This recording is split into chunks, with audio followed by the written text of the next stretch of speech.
A successful partnership just comes down to a couple of things and also just goes through an evolution as time goes on. But the most important thing, the core foundation of everything, is obviously trust, like complete trust in the other person. That has to come both ways, like complete trust, basically open hands, nothing's hidden. Basically, trust and transparency. Hey, welcome back to another episode of the Debutify podcast. Today, I spoke with Jacob Anson, co-founder at AgencyJR, coming out of Riga, Latvia. We talked extensively about email marketing, the subtle tricks or laws of visual advertising, and workflows and habits that Jacob himself employs. I hope that you enjoy this episode. Hello, Jacob. Hey, how's it going? Doing good. How about you? Yeah, good, thanks. So, my first question I always ask is, can you tell me what you like to do outside of work? Even though I know you're a bit of a big guy when it comes to work. Outside of work, that's a good question. So at this point in my life is kind of boring to the usual person. Right now, it's basically only work and gym. So work and gym, and I'm not traveling. So I'll say gym. Maybe also some other kinds of sports like basketball, running, gym, but that's about it. So work and sports. Okay, so you must be killing it at work then, if you don't have much time. I hope so. I would like to think so, yeah. So you're the co-founder of AgencyJR. Can you tell me how that began? You must have a bit of a startup story. Yeah, so AgencyJR, actually there's a meaning to the name. So it's Agency Jacob Rainis. So that's my name, my partner's name. The agency got started right now, I think it's going to be 3 years ago. We started 3 years ago in the summer. First 6 months were rough. Basically, at the start, we were not an email marketing agency. We were a Facebook ads agency for the first few months. But after 0 results, tons of work, nothing, we made the pivot to email marketing. Still, first 3 months, basically nothing. But consistency compounds. So after 3 months, we got, I think, the first client. Then after 6 months in, I think we were maybe 3-4 clients. And then from that point on, the snowball just continued rolling. And 2.5-3 years later, right now, we're sitting at this point, I think, around about 80 clients. Start of this year, we had scaled up to 100 clients. But during Q1, obviously, things usually die down. But by the end of this Q4, we should be back over 100 clients. And the team size has also grown to sub 50 people in total. Core team, though, closer to 25-30, 50 including all of the contractors and part-time people. So just to zoom in on that first part of growth, it's interesting to look at startups. When you say the first 3 months, what did that look like day to day? Were you guys working on it, 8 hours a day, or is it kind of an idea that you kind of touched on, or were you going all in at the beginning? Basically all in. At that point, I was actually living in Germany.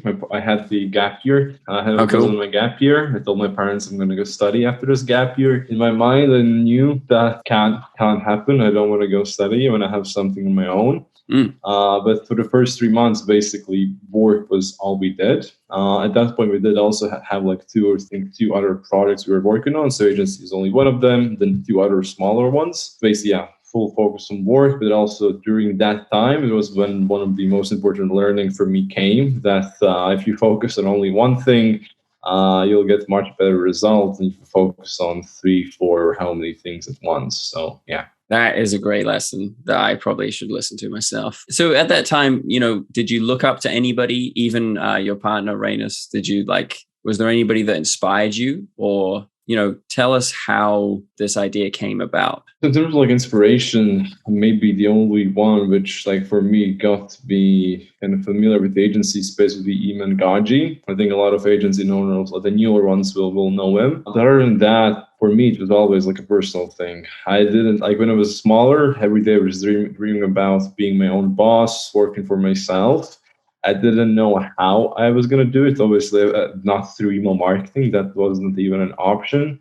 But then as you meet people, new opportunities come, and then email marketing just naturally came out as the best option or the best vehicle to grow the business. So, yeah. You start an email marketing agency. You don't really know much about email marketing. And how did you like upskill at that time? Great question. At this point, like, it was lucky because my partner actually had some email marketing experience. So I was at that point, I think basically at zero. My partner had some experience. I think he had handled a client before, but still we were like, I would say nowhere near the skill level where we should be at to handle email marketing clients. That's also the good thing, or also like other important thing I've learned along the way. It's much more important to start before you think you're ready than just to wait longer and longer when you think you're actually ready. For us, of course, for the first few clients, there were mess ups, a lot of them to be honest. But still, through that, we learn more quickly because then you have direct responsibility, direct accountability. If you mess up a client's accounts, your pay goes away. So you'll make sure yourself you'll learn everything quicker. But yeah, at the start, we were not really that qualified. First few clients, a lot of mess ups, a lot of issues, but through that we learned what to do, what not to do, and yeah, the first few steps. Okay, well, I don't want you to give away any, trade secrets, but what do you not do and what do you do in email marketing? Good question. So to kind of put this together with our story, so let's start with what not to do. The first and the biggest mistake which we did was not taking care of the list health. So when you have an e-commerce shop, you have your customer list, let's say 10,000 customers. The mistake we did, we took those 10,000 customers and sent them out every email we sent out. Obviously, that might seem a good idea because the more customers get your email, the more sales you're going to get. In actuality, that's not the case. You want to see how much the list is actually engaged, how much of the list actually wants to receive your emails and are opening your emails. So maybe of those 10,000 customers, only about 3,000 customers want to receive your emails. You'll be far better off targeting those because they'll be opening up your emails. Otherwise, you're targeting 10,000 customers which are not opening your emails. After a while, your open rate is going to drop to 2-3%, and your sending domain's reputation is going to go to very bad as well, which is going to enable a negative flywheel, and your email marketing revenue is going to dip down very fast. The first thing or to do or not to do is take care of your list and make sure you're properly segmenting your email campaigns, send out your engaged customers. And what else? Some quick actionable tips for like e-commerce owners. If you're listing, basically just set up like the most basic automation. That's something you can do yourself, like abandoned checkout, welcome sequence with pop-ups, thank you, post, upsell series, anything of that. And if you're sending campaigns, just be mindful of the engaged part of the list. I want to kind of walk people through the experience of like working with you. Are you going to just like take the full reins with your client, or do you try and, teach them some lessons so they can take over from you eventually, or how does it work? Yeah, great question. With us, I think we are one of the more flexible agencies. Okay. That's one of the things we preach both with our clients and with our team. With the clients, the flexibility comes in terms of like we'll mold our services to fit your specific needs. We have consulting clients. We have the done with you, done for you consulting. We can also do full management. Like full management is the preferable option, which we usually do with most of our clients, where we come in, take care of your whole email marketing department, A to Z, from technicals to designs to sending emails to reporting, everything. Then again, in certain cases, we have customized these services. So if you want to use your in-house copywriter, we can fit that in. Or if you also want to be more involved into the email marketing process with ideas and stuff like that, as a business owner, that is also something we can do. So usually we may mold ourselves to fit these specific needs. Okay. So is it flexible pricing? How does the payment structure work? Another good question. So here, again, it's flexible, but obviously I'm talking about pricing, nobody wants to mention specific, but here I'll try to give the best answer I can. Dropshipping clients. So dropshipping clients, usually it's more commission-based, as dropshipping is basically all about making sales. And then with like branded clients, that is usually a flat retainer or like a smaller percentage fee on the campaigns. Be more specific, depending on your store size and the specific needs you have, this can range from 2 to 8K a month, somewhere within that range. Okay, cool. Just want to switch slightly, but I do want to hear your strategies on email marketing. You keep mentioning your team, and it's very interesting to me. Obviously, lots of people who listen to the podcast are e-commerce owners, so there's definitely some lessons that you can teach us about like building a team. You've got, did you say 50 or 80 people in your team? 50 people. Around 50. Yeah. There's still a lot of people. You got 15 core members, and then you have some contractors. That must be pretty cool. Like, you're a young guy. You've been doing this for only 3 years, and now you're like a leader of a community. Can you tell us if you've learned any lessons or, in the hiring process or working with people, employees? Definitely. Like, this is like one of the main things I do on a daily basis. And there has been a huge learning curve. With agency specifically, like how the business model works. First, you find clients. When you find too many clients, you can handle it yourself. You go into hiring. It's always this battle between sales and hiring.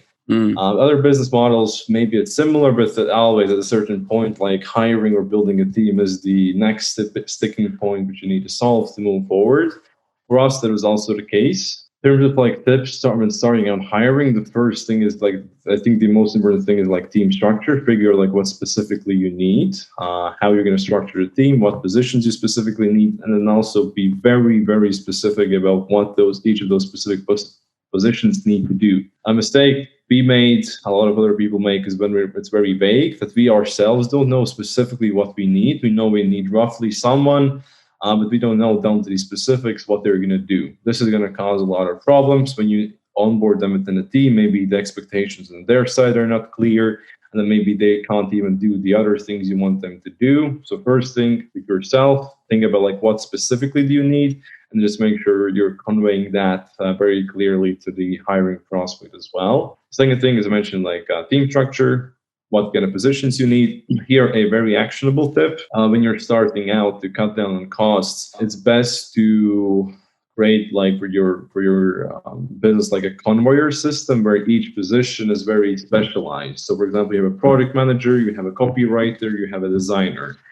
A mistake we did is sometimes we wanted to combine those 3 or 4 things into one person, but it's much harder to find a person who's a product manager, designer, and copywriter than to find 3 specific people which each take care of those things. And then also it's going to be much cheaper in the end. It's harder to find that one person or easier? Yeah, harder. So someone who can do product management, who can do, and also copywriting and also designing, that's like 3 skills combined. There is not a lot of people that have those 3 unique skills, but there's a lot more people who each have only one of those unique skills, and that means it's going to be much cheaper and easier for you to make your first hires. Yeah, and then as you grow, it just comes down to the structure of the team. Make sure it's properly structured. You hire the managers, and then it's just learning, doing, failing, and learning again. Fair enough. Steve Jobs, in his biography, said that if you hire a manager who hasn't worked the job that he's like ruling over, or she's ruling over,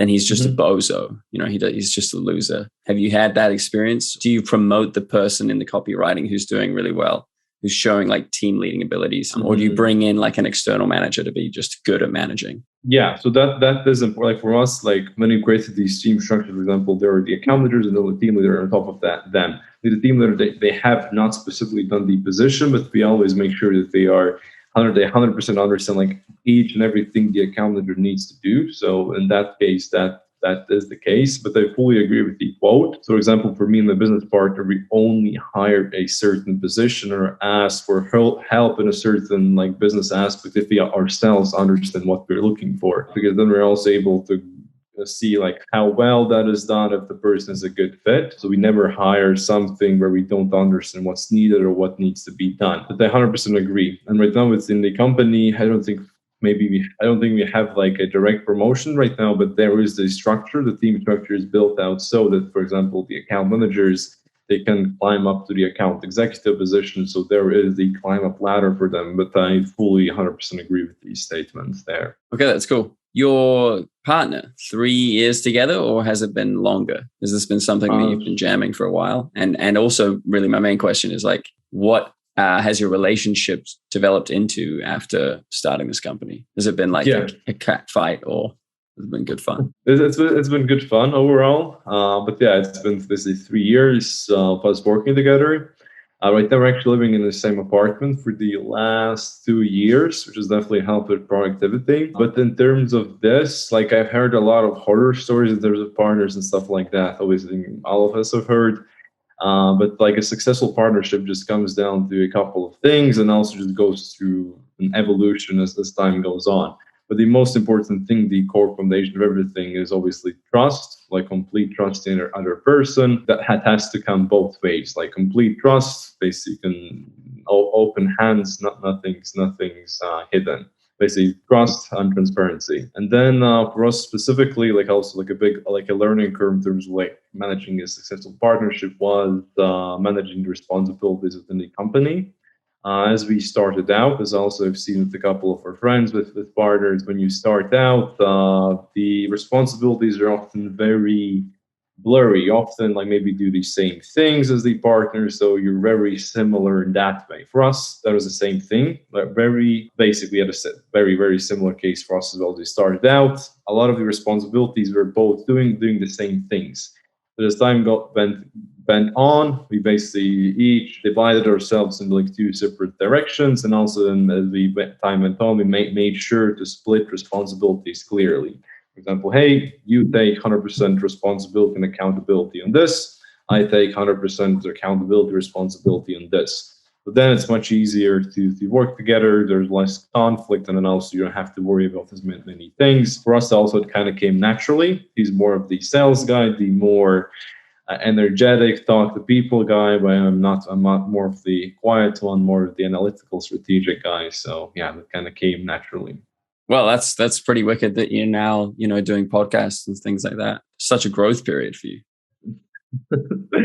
Like for me, like it's not an issue to talk to people. Obviously, I'm not the hugest people person, but yeah, it's not an issue. Okay, cool. Okay, so now I just want to pivot. You're in the business of email marketing. You're a young guy. I'm a young guy, and I look at email marketing and I'm just like, surely this is just going to get more privatized in terms of like ad blockers. Like I have an ad blocker. I never see a YouTube ad in my life, but I feel like somebody is just going to make an app for email marketing as well. Like the Google promotion social inbox tabs are pretty inefficient. Are you like preparing for something like that in the future? And what do you think about that? Mm-hmm. Good question. Like overall, when you look at like all of the marketing channels, there's like Google marketing, Facebook ads, Google ads, TikTok ads, and like any other like marketing channels. I think, of course, outside of like billboards and stuff like that, like email marketing is the oldest one. I'm pretty sure, might be wrong, but at least one of the oldest ones. And usually, like the oldest things usually stick around for the longest time as well. Obviously, as time goes on, there are going to be more restrictions. Not sure like how and specifically they're going to look, but email marketing, I would say, is going to go anywhere. If anything, like we should and will be more worried about like other marketing channels, like Facebook ads, for example. Last few years have been crazy. Mm-hmm. The tracking is absolutely smashed. The data attribution, like everything there. With email marketing, there also were some data tracking issues, but like nothing major. And I don't see it as being an issue moving forward. It's one of the oldest marketing channels, one of the more stable marketing channels. So I'm not too worried about. If anything, we'll figure it out. I mean, it's pretty lucrative, right? Like it's basically free to send an email, but you can get an enormous return on investment because of that. You just got to put your time in, and then just if people buy the product. For sure. Yeah. Again, I might be wrong, but I'm pretty sure it counts as the marketing channel with the highest ROI across all channels. And obviously, when you acquire customers to, for example, Facebook ads, you have to spend money on that. So for example, if your product costs 50, maybe spend 20 on acquisition, like Facebook ads, 20%, $20 on the product cost, only left with like 10% profit. Email marketing, obviously, there are costs of labor, but it doesn't cost anything to send out email. So the same $50 products, you would get maybe $40 to $35 profit there. So definitely. Yeah.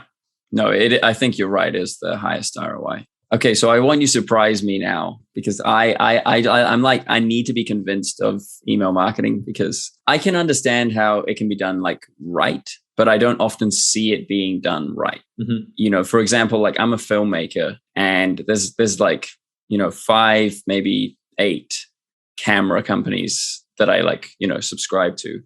And most of it is just like the most awful graphic design you've ever seen. and they're just like, splashing you with ads. But there's one company called Gobe, and they've just changed the name to Earth.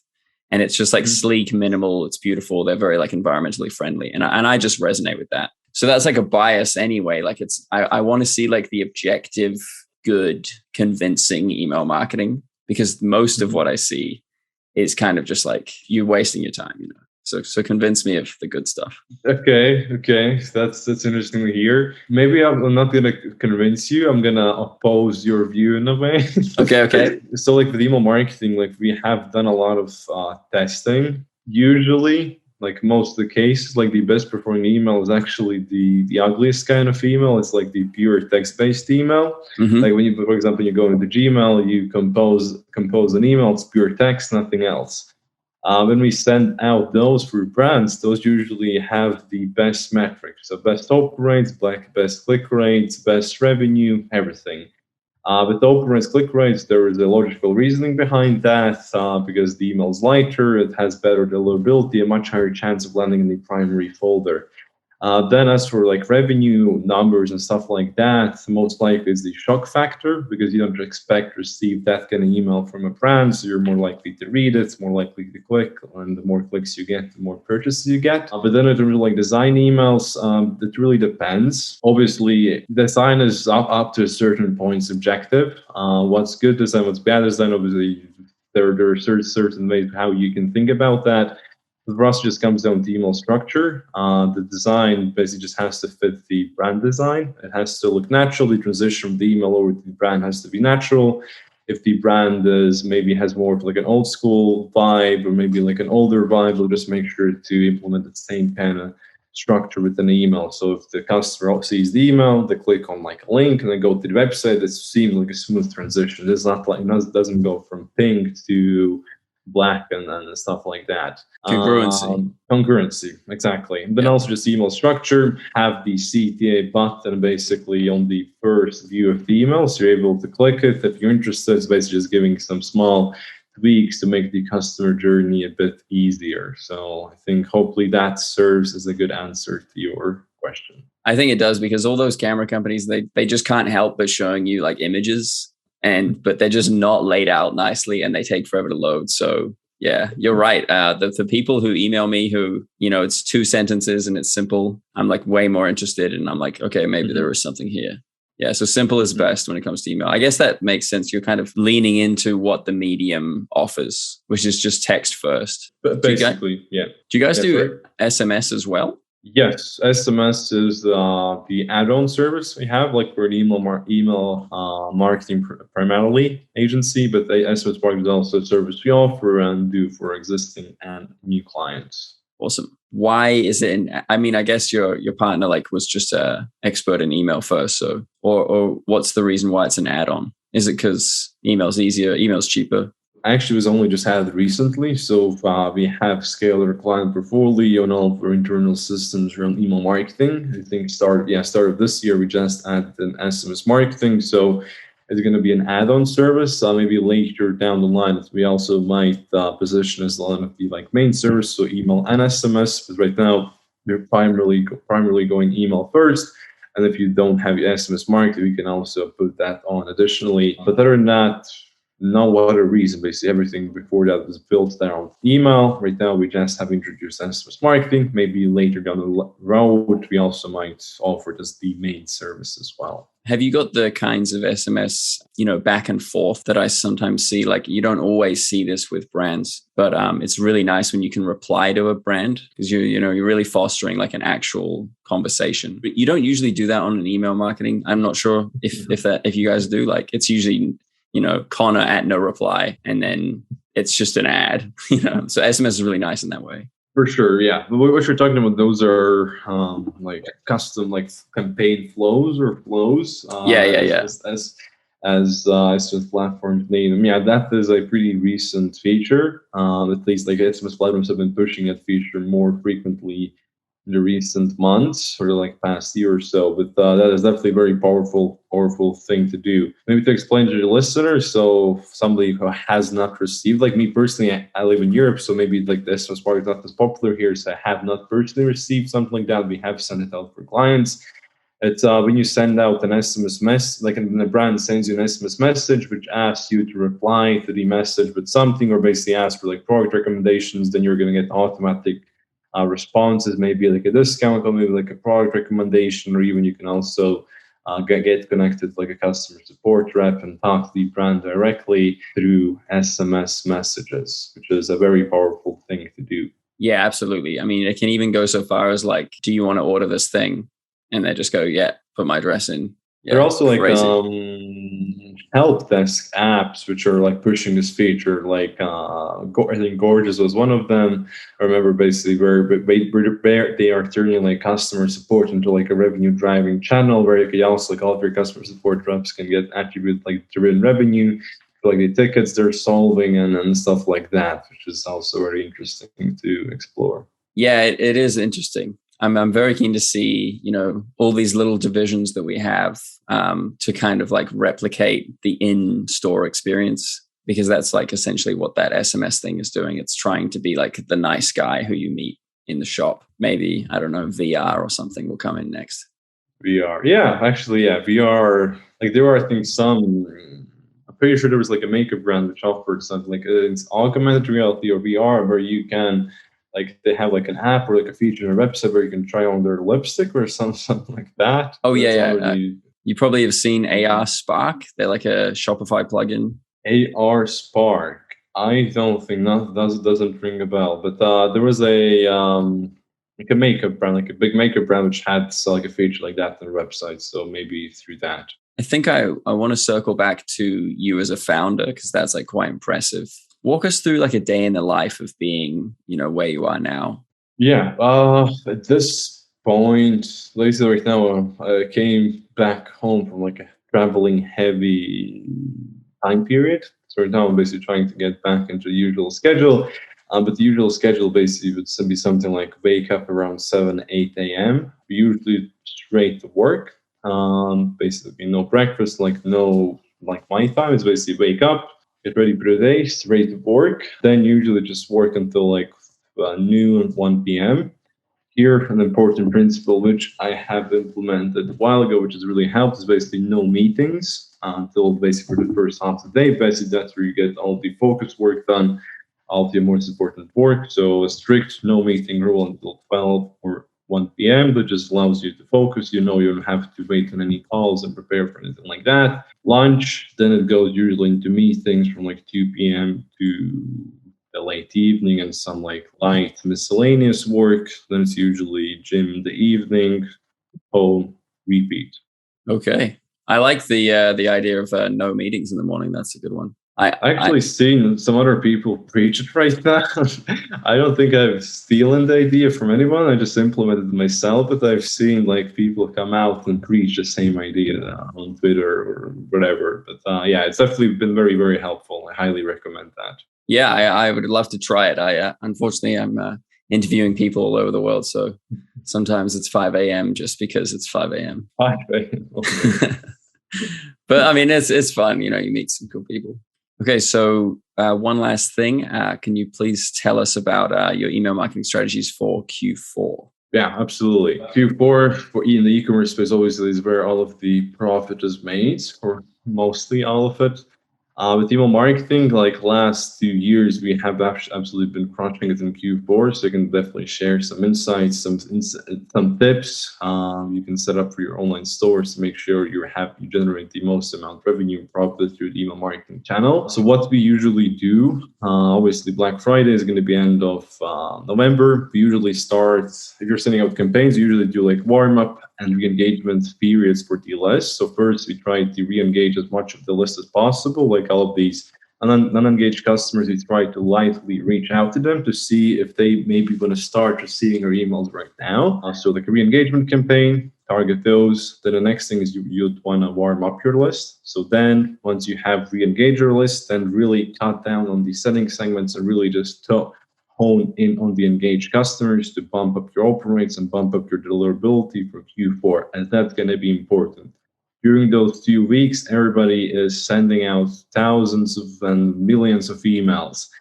So they're just going to make sure emails have the best possible deliverability, so they're landing in your primary inbox, hopefully. Then once the form-up is basically going to be done through lowering your sending segments to like very engaged lists. Then also sending out content and campaigns, which is going to be a bit more value-based, because you're going to create a deeper connection with the customer. If you're selling like fitness niche products, you can just basically write fitness tips. You're selling like fashion products, you can give them fashion tips, whatever. And then as you go ahead into like the November, we usually split up the promotion into 2 parts. There's going to be an early sale and the general sale launch.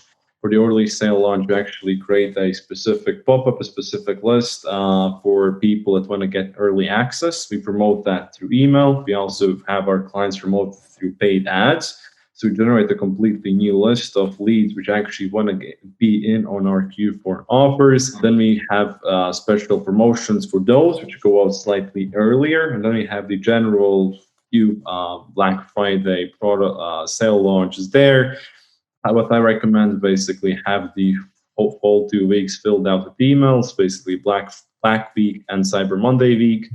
And we also usually even do like 2 email sends a day. So one in the morning, one in the evening. Those 2 weeks, it's completely fine. You don't need to worry about overwhelming your list. Every brand which they have ever visited or seen is going to be blasting them with emails. So those 2 weeks, go absolutely ham and just make sure you generate as much revenue as you can. Email marketing Q4, that is the best combo you can have. It's the highest profit margin channel, so that we just make sure you hone in, double down, and just go there and crush it. Awesome. Thanks for that advice, Jacob. Where can people find you? And yeah, thanks so much for coming onto the show. It's been a pleasure.